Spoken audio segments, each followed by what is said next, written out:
حبيبنا ونبينا ومولانا محمدا عبده ورسوله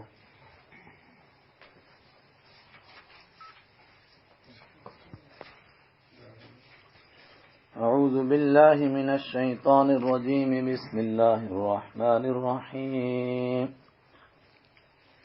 الرحمن علم القرآن خلق الإنسان علمه البيان۔ سورہ قمر میں ترہیب تھی، دنیا کی سزاؤں کا تذکرہ بھی تھا، اور آخر میں دھمکی دی تھی کہ اصل سزا تو آخرت کی ہے۔ والساعۃ وضحا وامر، اور قیامت کی گھڑی بہت کڑوی بھی ہے اور بڑی دہشت ناک بھی ہے۔ اس کے مقابلے میں سورہ الرحمن شروع ہوتی ہے جس میں ترغیب کا مضمون ہے، یعنی بہت کثرت کے ساتھ اللہ تعالیٰ کی نعمتوں کا بیان ہے، اس کی فرما برداری پر آخرت میں ملنے والی نعمتوں کا تذکرہ ہے۔ پورے قرآن پاک میں ہر سورت کی ایک الگ شان ہے، مگر سورہ رحمان کی پورے قرآن پاک میں بالکل ہی نرالی شان ہے۔ اسی لیے کہا گیا کہ قرآن پاک کی دلہن ہے۔ جب شادی کے موقع پر لوگ سجدے دھجتے ہیں تو سب سے زیادہ سجایا جاتا ہے دلہن کو، تو گویا قرآن پاک کی فصاحت اور بلاغت کی چوٹی اگر دیکھنی ہو تو سورہ الرحمن کو دیکھیں۔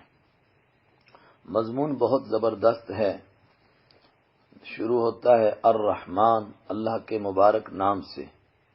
اس نام سے مکہ کے مشرک نامانوس بھی تھے، یہ بھی کہہ سکتے ہیں، مگر ساتھ میں چڑھتے بھی تھے۔ ہم پڑھ چکے ہیں کہ جب ان سے کہا جاتا ہے رحمان کو سجدہ کرو تو وہ چڑھ کے آگے سے کہتے رحمان کیا چیز ہے۔ وہ رحمان سے کیوں اتنا چڑھتے تھے؟ حالانکہ رحیم بھی تو اللہ کا نام ہے، غفار بھی اللہ کا نام ہے، ستار بھی اللہ کا نام ہے، اور اس نام سے وہ نہیں چڑھتے تھے، آخر رحمان ہی سے کیوں چڑھتے تھے؟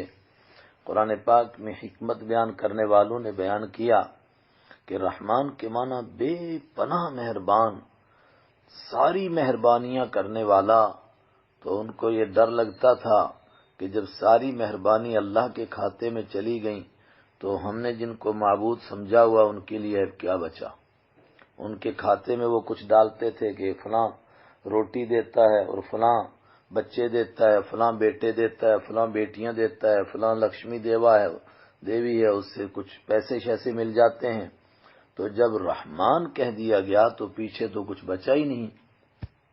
قرآن پاک نے پروردگار کے اس نام پر زور دیا، چنانچہ اس سورت کی ابتدا ہی رحمان سے ہوئی، بے پناہ رحم کرنے والا۔ ایسا مفہوم ہے کہ جس کو الفاظ میں دوسری زبان میں بیان نہیں کر سکتے ہیں۔ جب بھی کوئی کہے رحمان تو فوراً ذہنوں کے اندر، دل کے اندر یہ مضمون مچلتا ہے کہ اس نے کیا کیا رحم کیا، تو آپ کہیے کہ پوری صورت میں اس کا جواب ہے۔ گویا دعویٰ تھا وہ بہت رحم کرنے والا ہے، سوال پیدا ہوا اس نے کیا کیا رحم کیا، تو پوری صورت میں اس کا جواب دیا، اس کی مہربانی یہ ہے، اس کی مہربانی یہ ہے۔ اور ترتیب یہ ہے، 3 رکوع ہیں۔ پہلے رکوع کے اندر اس کی دنیا کی مہربانیوں کا تذکرہ ہے، اور دوسرے رکوع کے اندر یہ مہربانی ہے کہ اس نے جہنم سے بچایا، اس کی یہ سب سے بڑی مہربانی، اور تیسرے رکوع کے اندر یہ تذکرہ ہے کہ جو اس مالک الملک کو دنیا میں مان جائے اس کو پھر مرنے کے بعد اس کی کیا کیا مہربانیاں نصیب ہوتی ہیں۔ یہ سورت کے مضمون کا ایک نچوڑ، لیکن جو شروع میں اس کے فرمایا کہ یہ مہربانیاں، اس کی مہربانیوں کا تذکرہ، وہ بڑا مہربان ہے، تو سوال پیدا ہوا کہ اس کا سب سے بڑا کرم کیا ہے؟ جواب دیا علم القرآن، اس نے قرآن سکھایا انسان کو۔ گویا انسان کی پیدائش بھی ہے، انسان کو اللہ نے لاکھوں کروڑوں نعمتیں دی ہیں، لیکن ان تمام نعمتوں کے اوپر سب سے بڑی نعمت ہے کہ اللہ نے انسان کو قرآن دیا ہے۔ بالفاظ دیگر یوں بھی کہہ سکتے ہیں کہ اگر کوئی انسان پیدا ہوا، دنیا میں آیا، کھایا پیا اور زندگی گزار کے مر گیا، مگر اس کو قرآن نہیں نصیب ہوا، تو قرآن کا انداز بتاتا ہے کہ وہ محروم مر گیا، اس کو کچھ نہیں نصیب ہوا۔ دنیا میں آیا بھی اور قرآن نہیں نصیب ہوا۔ الرحمن، بڑا مہربان، علم القرآن، اس بہت رحم کرنے والے نے علم القرآن، قرآن سکھایا، لیکن سکھانے سے پہلے تو انسان پیدا ہونا چاہیے۔ فرمایا خلق الانسان، اس نے انسان کو پیدا کیا، تو انسان پیدا بھی ہو گیا، مگر اس کو قوت گویائی ہو، یعنی بولنے کا سلیقہ ہو، بات سمجھنے کا سلیقہ ہو، تبھی تو وہ قرآن سیکھے گا۔ فرمایا علمہ البیان، اس نے اس کو بولنا سکھایا، اس نے اس کو قوت گویائی عطا فرمائی۔ اچھا، انسان پیدا پہلے ہوتا ہے، قوت گویائی بعد میں ملتی ہے، اور تیسرے نمبر پر وہ قرآن سیکھتا ہے، مگر ترتیب میں پہلے قرآن کو رکھا۔ اس کا مطلب کہ اگر پیدا ہوا اور قرآن نہ سیکھا تو حیف پیدا ہوا، اور پیدا ہوا اور بولنا بھی آیا اور قوت گویائی بھی نصیب ہوئی، مگر قرآن نصیب نہیں ہوا تو خاک اس کو قوت گویائی نصیب ہوئی، اس سے تو نہ ہی ہوتی تبھی اچھا تھا۔ پیدا بھی ہو اور قرآن بولنا بھی آئے اور قوت فہم بھی عطا ہو اور پھر قرآن نہ سمجھے تو پھر واقعتاً وہ بڑا محروم انسان ہے۔ الشمس والقمر بحسبان، اور انسان کو پیدا کیا، پھر اس کی زندگی کے نظام کے لیے نعمتیں عطا فرمائیں، یہ پوری کائنات کا نظام بنایا۔ الشمس، سورج، والقمر، اور چاند، بحسبان، ایک حساب کے ساتھ جکڑے ہوئے ہیں، حساب کے ساتھ بندھے ہوئے ہیں، بس وقت کے اوپر طلوع ہوتے ہیں، وقت پر ڈوب رہے ہیں، اور ایک گردش ہے ان کی، چل رہے ہیں، دوڑ رہے ہیں۔ والنجم والشجر یسجدان، والنجم مشہور معنی ستارہ، والشجر اور درخت، یسجدان دونوں اس کو سجدہ کرتے ہیں، لیکن دوسرا معنی نجم کے معنی بیلیں، والشجر اور تنے والے درخت دونوں یسجدان اس کو سجدہ کرتے ہیں۔ سجدہ کا معنی حقیقی سجدہ بھی ہو سکتا ہے، اور یہ معنی بھی کہ جس مقصد کے لیے اللہ نے ان کو پیدا کیا وہ مقصد پورا کر رہے۔ والسماء رفعها، اور آسمان رفعها، اسی نے تو اس کو بلند کیا ہے۔ ووضع المیزان، اس نے آسمان کو پیدا کیا۔ ووضع المیزان، اور اس نے ترازو کو رکھا، یعنی عدل و انصاف کا نظام بنا کر انسان کو دیا۔ کس لیے؟ اللہ تطغوا فی المیزان، کہ انسان لا تطغوا، سرکشی نہ کرو، ظلم اور زیادتی نہ کرو، کمی نہ کرو، فی المیزان، ترازو میں، عدل و انصاف کے نظام میں۔ وَأَقِيمُوا الْوَزْنَ، وَأَقِيمُوا، اور قائم رکھو، الوزن، تولنے کو، ٹھیک ٹھیک تولو، بالقسط، انصاف کے ساتھ۔ جب بھی تمہیں عدل کرنے کا موقع ملے پورا عدل کرو۔ وَلَا تُخْسِرُوا الْمِيزَانَ، اور مت نقصان دو تم المیزان، ترازو کو، مت گھٹا کر دو لوگوں کو ان کی چیزیں، اور انصاف میں کمی زیادتی نہ کرو، اور انصاف وہی جو اللہ نے انسان کے لیے مقرر کیا۔ وَالْأَرْضَ وَضَعَهَا لِلْأَنَامِ، وَالْأَرْضَ، اور زمین، وَضَعَهَا، اس نے بچھایا زمین کو، لِلْأَنَامِ، مخلوق کے لیے۔ اللہ اکبر، بچھایا کیسے؟ فرش بنایا، اور جتنی بھی انسان کی ضرورت کی چیزیں ہیں اس کی زندگی کے لیے وہ ساری زمین کے اندر رکھ دیں، سارے خزانے اس کے اندر چھپا دیے۔ کیا کیا؟ فیہا فاکہۃ، اس میں میوے ہیں۔ فاکہۃ، وہ میوہ جو انسان مزے لینے کے لیے کھاتا ہے، پیٹ بھرنے کے لیے غلہ ہوتا ہے۔ والنخل، اور کھجوریں، ذات الاکمام، جو غلاف والی ہیں، یعنی میوے عطا کیے، اور کھجوریں، یہ سب سے بہترین میوہ عطا کیا، سب سے زیادہ طاقت والا میوہ عطا کیا، اور کمال یہ ہے ان کو پیک کر کے رکھا، سارے میوے، ان کے اوپر ایک غلاف چڑھایا۔ اگر یہ غلاف نہ ہو کھجور کے اوپر تو جو بہت زیادہ رس والی کھجوریں ہیں، وہ جب رس ان کا ٹپکے گا اور اس پر مکھیاں بیٹھیں گی اور اس پر کیڑے مکوڑے بیٹھیں گے، کون ان کو کھائے گا؟ اللہ نے ان کو پیک کر کے رکھا۔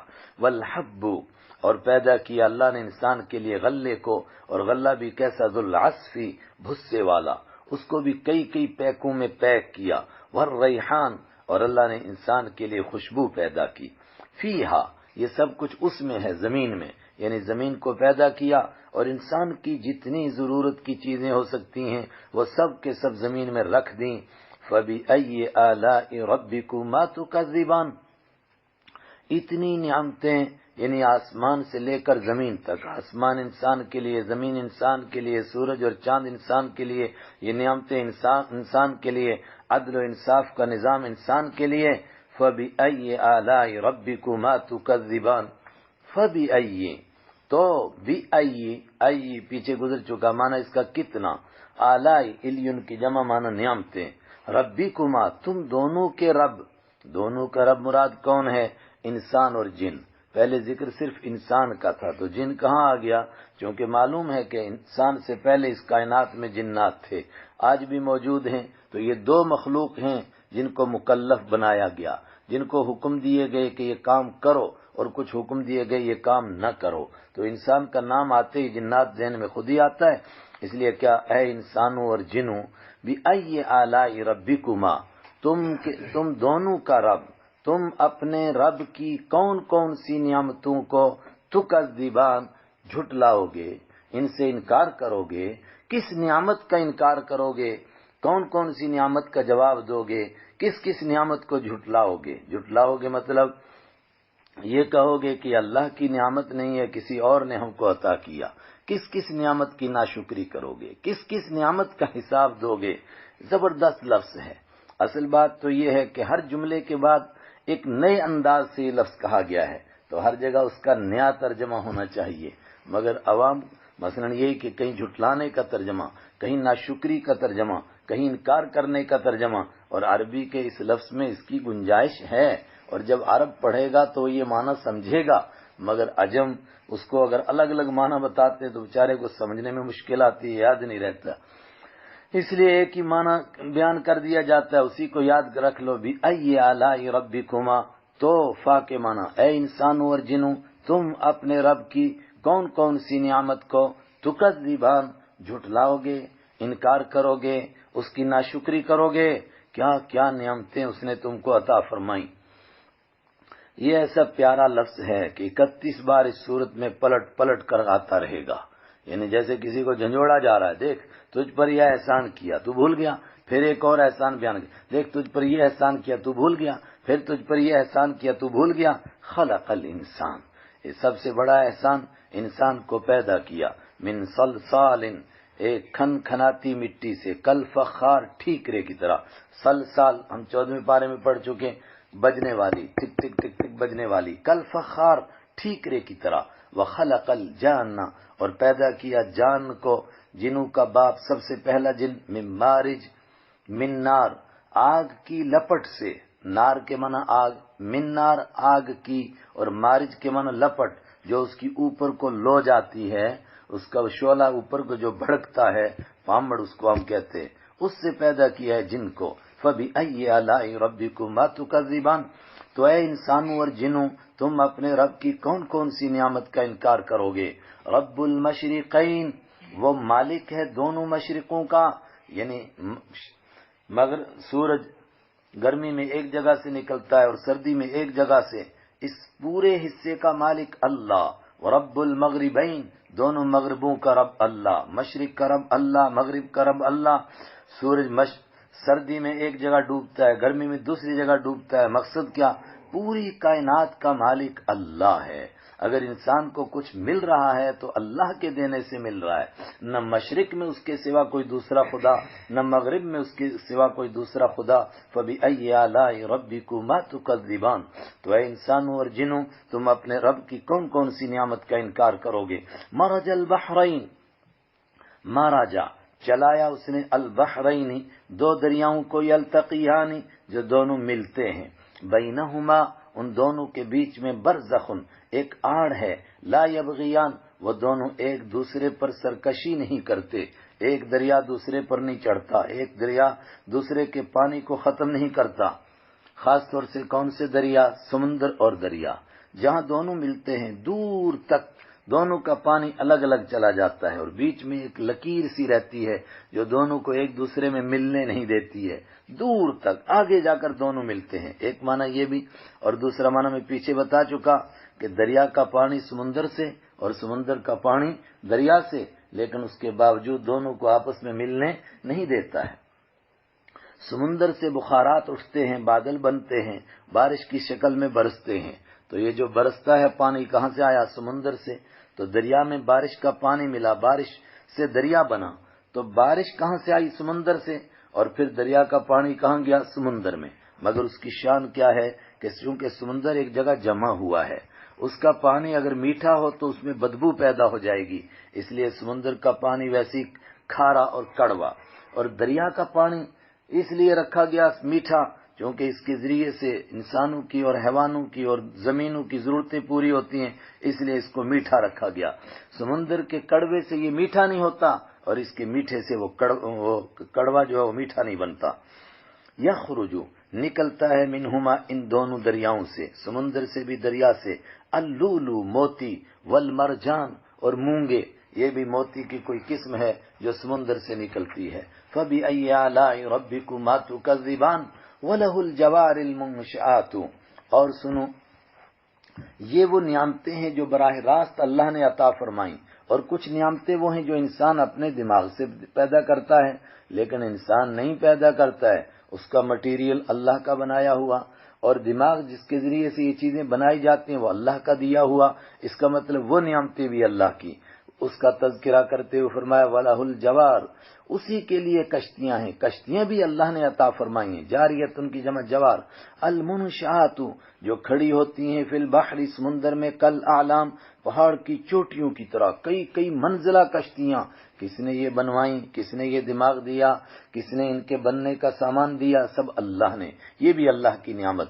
فَبِأَيِّ آلَاءِ رَبِّكُمَا تُكَذِّبَانِ، اے انسان اور جنوں تم اپنے رب کی کون کون سی نعمت کا انکار کرو گے؟ یہ یہاں تک دنیا کی نعمتیں ہوئیں، 25 آیتوں تک کتنی نعمتیں، ان سب کے اوپر ایک دھماکہ، ایٹم بم۔ کل من علیہا فان، کلو سب کی سب، من علیہا جو زمین کے اوپر ہیں، فان فنا ہونے والے ہیں۔ اصل تو ہے جو نعمتیں ہیں وہ ختم ہونے والی ہیں، یہ نعمتیں باقی رہنے والی نہیں، لیکن ماں کے بجائے من استعمال کیا قرآن پاک نے، جس کا لفظی معنی کیا ہے کہ جتنے انسان اور جنات ہیں زمین کے اوپر سب مرنے والے ہیں، تو جب انسان نہیں رہیں گے تو یہ نعمتیں رہیں گی کیا؟ تم بھی نہیں رہو گے، یہ نعمتیں بھی نہیں رہیں گی، تو کون رہے گا؟ وَيَبْقَى وَجْهُ رَبِّكَ، اور باقی رہے گا تیرے رب کا چہرہ، ذو الجلال جو عزت والا ہے، والاکرام اور عزت دینے والا بھی ہے، خود جلال والا ہے، عزت والا، والاکرام اور جس کو چاہتا ہے اس کو عزت عطا بھی فرماتا ہے۔ فَبِأَيِّ آلَاءِ رَبِّكُمَا تُكَذِّبَانِ، اے انسانوں اور جنوں تم اپنے رب کی کون کون سی نعمت کا انکار کرو گے؟ يَسْأَلُهُ، یہ نعمتیں ساری اس کی ہیں، اور وہ جس کو چاہتا ہے اس کو دیتا ہے۔ تو کیا کر رہی ہے کائنات؟ فرمایا ساری کائنات بھکاری ہے۔ یا ایھا الناس انتم الفقراء، ابھی پیچھے ہم نے پڑھا، اے ساری دنیا کے انسانوں تم بھکاری ہو، فقیر ہو، دینے والا کون ہے؟ اللہ۔ یسألہ، مانگتے ہیں، ہو اسی سے، کون؟ دنیا کے انسان اور جنات اور ساری کائنات، فرمایا تم ہی نہیں، من وہ بھی مانگتے ہیں اس سے، فی السماواتی جو آسمانوں میں ہے، والارض اور جو زمین میں ہے، آسمان کے فرشتے اسی سے مانگتے ہیں، زمین کی مخلوق اسی سے مانگتی ہے، سب کے سب اس سے مانگتے ہیں، کل یوم ہر دن، ہوا فی شأن وہ ایک نئی شان میں ہے، کسی کو دے رہا ہے، کسی کو پیدا کر رہا ہے، کسی کو مار رہا ہے، کسی کو شاہ بنا رہا ہے، کسی کو گدھا بنا رہا ہے۔ کتنی بڑی یہ نعمت ہے کہ اس نے بتا دیا کہ ملتا اس کے در سے ہے، ورنہ آدمی 100 سال تک ماتھا رگڑتا رہا، کبھی اس پتھر پہ کبھی اس پتھر پہ، نہ اس نے دیا نہ اس نے دیا، کتنا اس کا کرم ہے، اس نے در بتا دیا سب کو، وہاں سے ملتا ہے، وہاں جا، وہاں درخواست لگا۔ فَبِأَيِّ آلَاءِ رَبِّكُمَا تُكَذِّبَانِ، اے انسانوں اور جنوں تم اپنے رب کی کون کون سی نعمت کا انکار کرو گے؟ سَنَفْرُغُ لَكُمْ أَيُّهَ الثَّقَلَانِ، یہ نعمتیں تم نے کھائیں، اور آخر میں فرمایا تم بھی نہ رہو گے، اور یہ نعمتیں بھی نہیں رہیں گی، تو کیا کہیں اس کا حساب نہیں ہوگا؟ سَنَفْرُغُ لَكُمْ أَيُّهَ الثَّقَلَانِ، ابھی ہم ضرور فارغ ہو جائیں گے، لکم تمہارے لیے، ایھا الثقلان اے دو بھاری مخلوقوں، اور بھاری کون ہے؟ انسان اور جنات۔ ان کو کیوں بھاری کہا گیا؟ اس لیے کہ انہی کے اوپر ذمہ داری ڈالی گئی کچھ کام کرنے کی، کچھ نہ کرنے کی، اسی کو کہتے ہیں شریعت کی اصطلاح میں ان کو مکلف بنایا گیا، اور یہی دونوں گناہ کرتے ہیں تو اپنے گناہوں کی وجہ سے یہ زمین پر بوجھ ہیں۔ اے دونوں بھاری مخلوقوں، ہیں بھی بہت بھاری ہیں، اس لیے کہ یہی مکلف ہیں، جنت بھی انہی کو ملے گی۔ ہم ابھی تمہارا حساب لیں گے، ان نعمتوں کا حساب ہوگا، ابھی فارغ ہوں گے۔ ابھی فارغ ہونے سے ظاہری طور پر ذہن میں آئے گا کہ اس کا مطلب کہ ابھی ہم مصروف ہیں، تھوڑی دیر میں ہم فارغ ہونا چاہتے ہیں، پھر تمہارا حساب لے لیں گے۔ نہیں، ہم نے جلالین میں پڑھا، علامہ محلی نے جواب دیا نقصد، ہم ارادہ کریں گے تمہارا حساب لینے کا تو ابھی حساب لے لیں گے. لیکن امام بخاری رحمت اللہ نے فرمایا یہ عرب کا ایک محاورہ ہے اور آپ کا یہ ہمارے یہاں بھی ہے، جب کسی کو کہا جاتا ہے ابھی نمٹوں گا تجھ سے، تو اس کا مطلب یہ نہیں کہ ابھی مجھے فرصت نہیں ہے، یعنی جب چاہوں گا تو تیرا حساب لے لوں گا. فَبِأَيِّ آلَاءِ رَبِّكُمَا تُكَذِّبَانِ، یہ کتنی بڑی نعمت ہے، انسان کو معلوم ہوا کہ مجھے کہیں حساب بھی دینا ہے. جی ہاں، حساب دینا ہے. تو جب حساب دینا ہے تو پھر اس کی سزا اور جزا کا فیصلہ ہوگا. اس کی سزا اور جزا سے کوئی بچ سکتا ہے؟ کیسے بچ سکتا ہے؟ زمین اس کی، آسمان اس کا، جب رہنا اسی کی کائنات میں ہے تو کہاں جا سکتا ہے اس کے حساب سے بچ کر؟ یا معشر الجن، اے جنوں کی جماعت، والانس، یا انسانوں کی جماعت، ان استطعتم، اگر تم طاقت رکھتے ہو، ان تنفذوا، کہ تم نکل بھاگو، من اقطار السماوات، آسمان کے کناروں سے، والارض، اور زمین کے کناروں سے، فانفذوا، تو نکل جاؤ. یعنی جب تم باغی ہو اور بغاوت سے باز نہیں آتے ہو تو ہماری کائنات میں ہماری زمین اور ہمارے آسمان کے نیچے کیوں رہتے ہو؟ نکل جاؤ یہاں سے. لا تنفذون، تم نہیں نکل سکتے ہو، الا بسلطان، مگر کسی بڑی طاقت سے، اور ظاہر ہے کہ طاقت تمہارے پاس ہے نہیں. جب نہیں تو تم پھر اس حساب کتاب کے لیے تیار رہو، پھر مانتے کیوں نہیں؟ فَبِأَيِّ آلَاءِ رَبِّكُمَا تُكَذِّبَانِ، کتنی بڑی یہ نعمت ہے کہ اللہ نے بتا دیا کہ حساب کتاب ہوگا اور اس سے کوئی بھاگ کر کے جان نہیں بچا سکے گا. حساب کتاب ہوگا تو پھر نافرمانوں کو ان کی نافرمانی کی سزا ملے گی. کیا ملے گی؟ تھوڑی سی اس کی جھلک دکھائی. یہ بھی اس کا احسان ہے کہ دنیا میں بیٹھ کر یہی بتا دیا گیا کہ ان گناہوں کی یہ سزا ملے گی. اگزام سے پہلے آدمی کو بتا دیا جائے کہ فیل ہونے والوں کو یہ سزا دی جائے گی. کتنا بڑا کرم ہے یہ. یرسل علیکما، شاہ عبد القادر رحمت اللہ علیہ نے ایک لفظ میں اس سارے کا جواب دیا. فرمایا جنت کی نعمتیں بھی نعمت ہیں، اور یہ جہنم کے بارے میں جو بیان کر دیا یہ بھی نعمت ہے، اور جو پیچھے نعمت ہوئی وہ بھی نعمتیں ہیں. تو تین لفظ کیے. فرمایا کچھ اب نعمت ہیں، کچھ بعد میں نعمت بنیں گی، اور کچھ کی خبر دینا نعمت ہے. یرسل علیکما، یرسلو، چھوڑا جائے گا، علیکما، تم دونوں پر، شواظ من نار، آگ کے شعلوں کو، ونحاس، اور دھوئیں کو، اور دھواں بھی کس طرح؟ تانبے کا جیسا دھواں. فلا تنتصران، تو تم نہیں مقابلہ کر سکو گے، اور ایک دوسرا ترجمہ تم بدلہ نہیں لے سکو گے. فَبِأَيِّ آلَاءِ رَبِّكُمَا تُكَذِّبَانِ، اور سنو، یہ آگ کے شعلے کب چھوڑے جائیں گے؟ جنت و جہنم کا فیصلہ کب ہوگا؟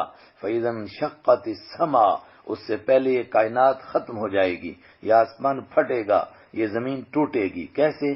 فَإِذَا، تو جب انشقت، پھٹ جائے گا، چر جائے گا، السماء، آسمان، فکانت، تو ہو جائے گا، وردتن، گلاب کی طرح، کالدہان، سرخ چمڑے کی طرح، یا دوسرا ترجمہ سرخ تیل کی طرح، تیل کی تلچھٹ کی طرح لال ہو جائے گا، یا سرخ چمڑے کی طرح لال ہو جائے گا آسمان، آگ لگ جائے گی اس آسمان کو. فَبِأَيِّ آلَاءِ رَبِّكُمَا تُكَذِّبَانِ، پھر کیا ہوگا؟ فرمایا پھر ایک دوسری کائنات بسے گی، اور پھر جنت و جہنم کا فیصلہ ہوگا. اور جب جنت اور جہنم کا فیصلہ ہو جائے گا پھر کسی مجرم سے پوچھنے کی ضرورت نہیں ہے کہ تم نے کون کون سا جرم کیا ہے. فَيَوْمَئِذٍ، تو اس دن، لا يُسْأَلُ، پوچھا نہیں جائے گا، عن ذنبہ، اس کے گناہ کے بارے میں، انسن، کسی انسان کو، ولا جان، اور نہ کسی جن کو پوچھا جائے گا. پوچھنے کی ضرورت ہی نہیں پیش آئے گی. مجرم دور سے پہچانا جائے گا، پکڑو اور پھینکو، پکڑو اور پھینکو جہنم میں اس کو. کیوں؟ اس سے پہلے حساب کتاب ہو چکا ہے، سب پوچھ تاچھ ہو چکی ہے، گواہ پیش ہو چکے ہیں. فَبِأَيِّ آلَاءِ رَبِّكُمَا تُكَذِّبَانِ يُعْرَفُ الْمُجْرِمُونَ، ہائے ہائے، کیوں نہیں پوچھا جائے گا؟ یعرف، پہچان لیے جائیں گے، المجرمون، مجرم لوگ، بسیماہم، ان کے چہروں کے نشان سے. اور پڑھ چکے ہم کیا نشان ہوگا؟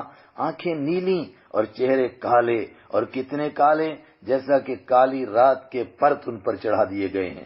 فَيُؤْخَذُ، تو پکڑا جائے گا ان کو، بالنواسی، پیشانی کے بالوں سے، والاقدام، اور پاؤں سے پکڑا جائے گا اور پھینک دیا جائے گا جہنم میں.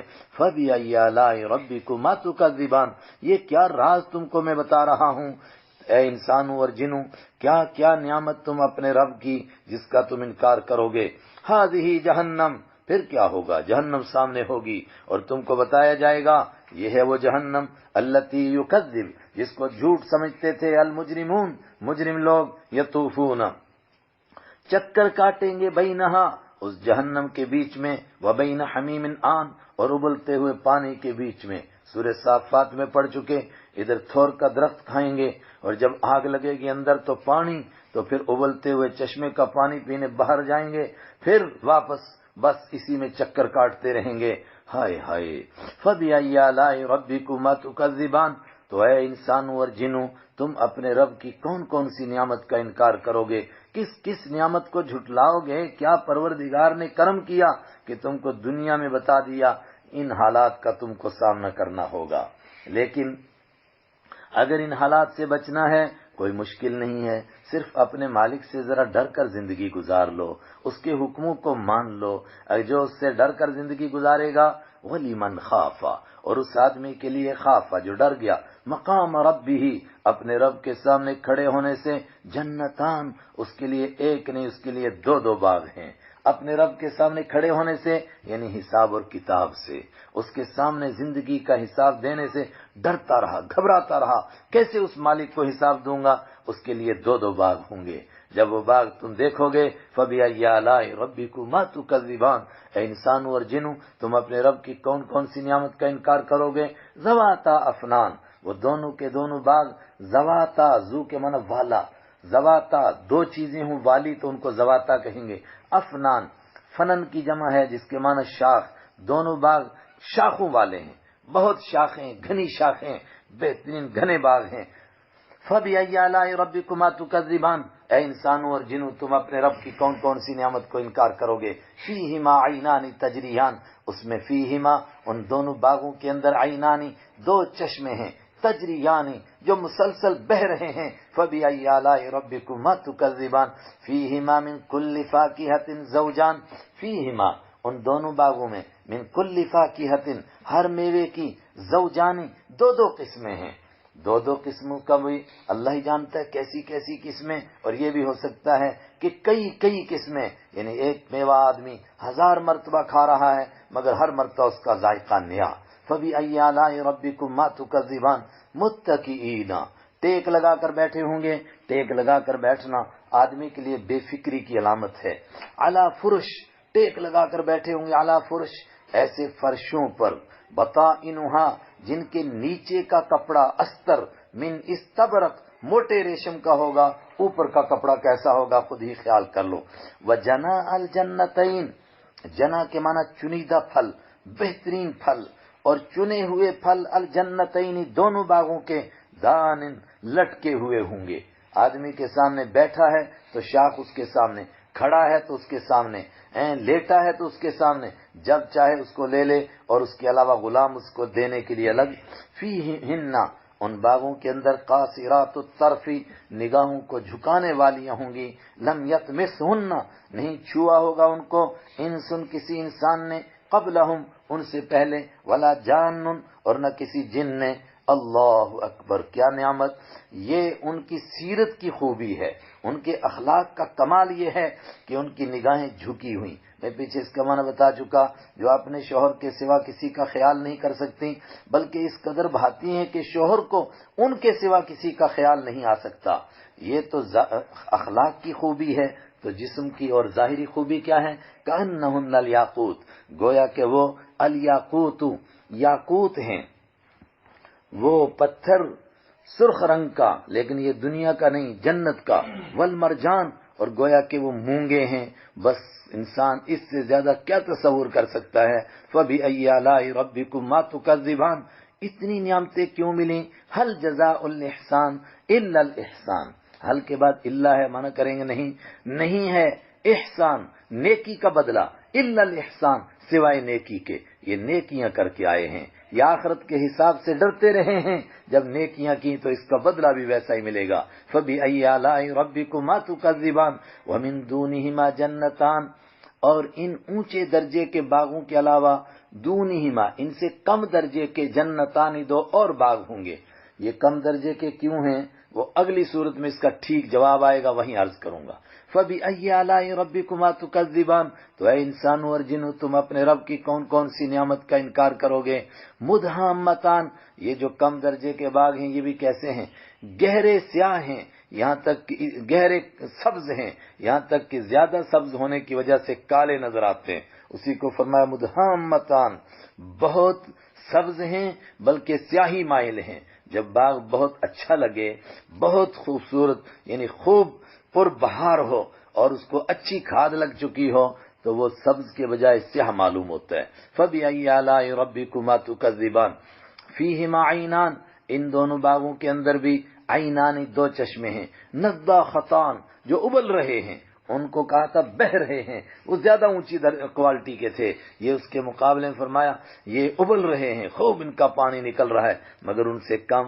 فَبِأَيِّ آلَاءِ رَبِّكُمَا تُكَذِّبَانِ فِيهِمَا فَاكِهَةٌ، ان دونوں باغوں کے اندر فاکہۃ، میوے ہیں، وَنَخْلٌ، اور کھجوریں ہیں، وَرُمَّان، اور انار ہیں، مگر یہ دنیا کی کھجوریں، دنیا کے میوے نہیں، جنت کے۔ فَبِأَيِّ آلَاءِ رَبِّكُمَا تُكَذِّبَانِ، اے انسانوں اور جنوں تم اپنے رب کی کون کون سی نعمت کا انکار کرو گے؟ انسان کو یہ ساری نعمتیں حاصل ہوں تو پھر اس کے تصور میں کیا ہوتا ہے کہ کوئی رفیق زندگی ہو جس کے ساتھ زندگی بتائیں۔ فوراً جواب دیا فیہن خیرات حسان، ان باغوں کے اندر خیرات، خوب سیرت ہوں گی، جن کی سیرتیں بہت اچھی ہیں، اور ان کو آگے بتایا جا رہا سیرت کتنی اچھی ہے۔ حور مقصورات فی الخیام لم یطمثہن انس قبلہم ولا جان، یہ ان کی سیرت کی خوبی کی آگے تفسیر آ رہی ہے۔ حسان، اور بہت خوبصورت بھی ہیں، صورت بھی بہت اچھی، سیرت بھی بہت اچھی۔ فَبِأَيِّ آلَاءِ رَبِّكُمَا تُكَذِّبَانِ، مگر دونوں مقام پر سیرت کی خوبی کو مقدم کیا اور صورت کی خوبی کو بعد میں بیان کیا۔ اور حور مقصورات، یہ سیرت کی خوبی، لم یطمثہن، یہ بھی سیرت کی خوبی کی تفسیر کی، صورت کو کہہ دیا حسان کیونکہ سیرت کی خوبی اصل ہے، صورت کی خوبی اتنی اصل نہیں۔ ہمارے استاد مولانا عبد الوارث صاحب فرمایا کرتے تھے حسن ظاہر چند روزہ، حسن صورت چند روزہ، حسن سیرت مستقل، اس سے خوش ہوتی ہیں آنکھیں، اس سے خوش ہوتا ہے دل۔ حور، وہ حوریں ہیں، مقصورات، جو رکی رہنے والی ہیں، فی الخیام، خیموں کے اندر، کوچہ گرد نہیں ہیں، خیموں میں رہتی ہیں، مگر خیموں سے مراد یہ ہمارے جو ہے نا یہ موبائل حضرات کے، خانہ بدوش حضرات کے یہ جموں والے ٹینٹ نہیں خیال کیجئے گا، یہ تمبو نہیں، بخاری کی روایت ہے۔ وہ خیمے کیا ہیں؟ فرمایا 60 میل لمبے اور 30 میل اونچے اور 30 میل چوڑے، اور وہ بھی کس کے؟ کپڑے کے نہیں بلکہ ایک ہی موتی کے، اس میں پارٹ نہیں ہے، ایک ہی موتی کا خیمہ ہے۔ اللہ اکبر، 60 میل لمبا، 30 میل اونچا، 30 میل چوڑا، اور وہ بھی ایک ہی موتی کا، بخاری کی روایت ہے، عام بات نہیں ہے یہ۔ فَبِأَيِّ آلَاءِ رَبِّكُمَا تُكَذِّبَانِ لَمْ يَطْمِثْهُنَّ، ان کی خوبی کیا ہے؟ نہیں چھوا ہوگا ہن، ان کو انسن، کسی انسان نے، قبلہم، ان سے پہلے، ولا جان، اور نہ کسی جن نے۔ فَبِأَيِّ آلَاءِ رَبِّكُمَا تُكَذِّبَانِ، اے انسانوں اور جنوں تم اپنے رب کی کون کون سی نعمت کو جھٹلاؤ گے؟ یہ جو آخری نعمت ہے، بعض لوگوں کو لگتا ہے کہ یہ صرف مردوں کے لیے بیان ہوئی، عورتوں کے لیے کیوں نہیں بیان ہوئی؟ قرآن سب کا کی کتاب ہے، مرد بھی پڑھیں گے، عورت بھی پڑھیں گے۔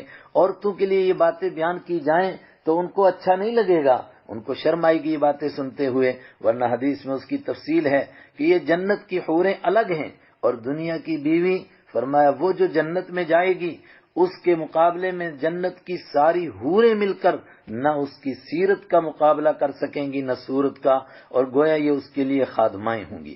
متکئین، ٹیک لگا کر بیٹھے ہوں گے، علی رفرف خضر، رفرف کے دو معنی، خضر کے معنی سبز تکیوں پر، اور رفرف کے دوسرے معنی سبز قالینوں پر، تو پھر عبقرین کے معنی بھی قالین ہے، تو دونوں میں فرق۔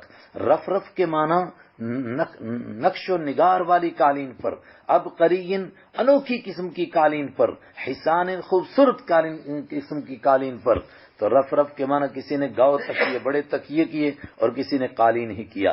فَبِأَيِّ آلَاءِ رَبِّكُمَا تُكَذِّبَانِ، اے انسانوں اور جنوں تم اپنے رب کی کون کون سی نعمت کا انکار کرو گے؟ تبارک اسمہ، یہ ساری نعمتیں کیوں ملی؟ بڑی برکت والی ہے وہ ذات، اس بڑی برکت والا ہے اسم ربی کا، تیرے رب کا نام ذل جلالی جو بہت جلال والا ہے، والاکرام جو خود عزت والا ہے، والاکرام اور عزت دینے والا ہے۔ اللہ اکبر۔ یہ ہے سورہ رحمان، اور سورہ رحمان میں کچھ چیزیں اٹھائی گئیں، اگلی سورت میں اسی کی تکمیل کی گئی۔ اس سورت پر اگر غور سے ہم دیکھیں، سورت کے مضمون کو غور سے دیکھیں تو اس میں